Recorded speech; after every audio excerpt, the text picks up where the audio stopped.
first century. Jews. Yeah. Paul was the Jew of Jews, a member of the Sanhedrin. And by the way, some other passages and texts that are not necessarily in the Bible. You have the Sanhedrin 98.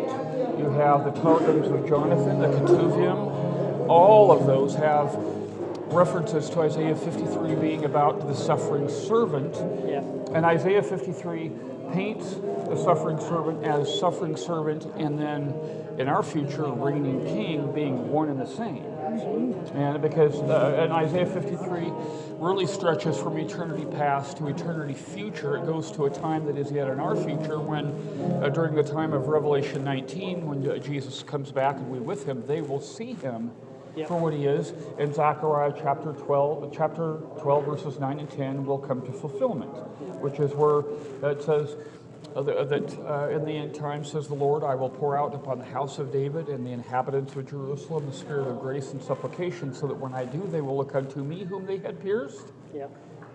Okay. You see how God is interchanging himself with the Son way back in the Old Testament? Yeah, he is. Yeah. And then when I also look at Exodus chapter 34 and Psalm 22 and Ezekiel 18:32 and Ezekiel 33:11. When we look at Isaiah 53:10, where it says that it answers the question, who was it that really crucified the Lord? That crucified Jesus? Was it the Jews? Nope. Was it the Romans? Nope. It was God. From eternity past, he knew, he had planned that. He orchestrated the murder, the divine murder of his own Son for our sake.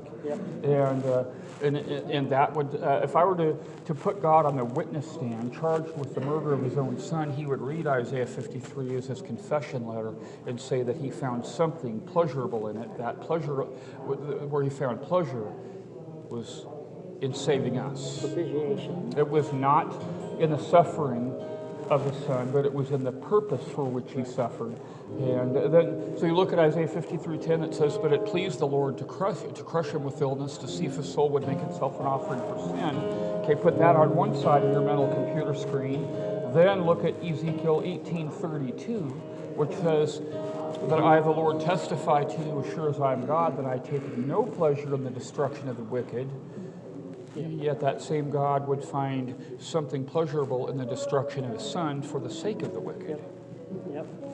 And it really ties in with Hebrews 12:3. And Hebrews 10 also. Yeah, where it tells us that he went to the cross for the joy that was set before him. Yep. And then of course you see Philip, he used Isaiah 53 in Acts chapter 8 to evangelize the Ethiopian eunuch. Exactly. That eunuch came to him and was reading this, and he said, Philip, I don't understand this. And you know what, I will say this, as much as I've preached on that passage, I could live 1,000 lifetimes and not even touch on 1/10 of 1% of its true depths. Charles Spurgeon called it the Bible in miniature and the gospel in essence. And many theologians have called it the fifth gospel. Not so. It's the first gospel. Yep. Written 700 plus years before Christ, and written as though it had already happened. Written in past tense. And yet there's people that can still say to me that the Bible wasn't written by God. Okay, whatever. I know, right?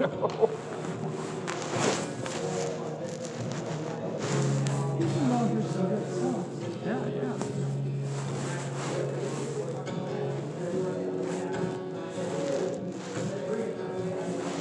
One of my favorite times of the series. Right about that.